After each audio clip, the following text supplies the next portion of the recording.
Hi guys, hope you liked the video. This is super engaging activity. This will keep kids busy for long.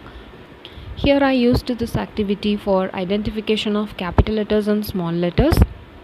You can also use this in math to teach before number, after number. You can use this in phonics as well. One strip with letters and one strip with pictures. They can match the beginning sound.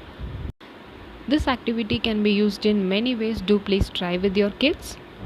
If you like the video, do please give a like and do please subscribe my channel for more such interesting videos.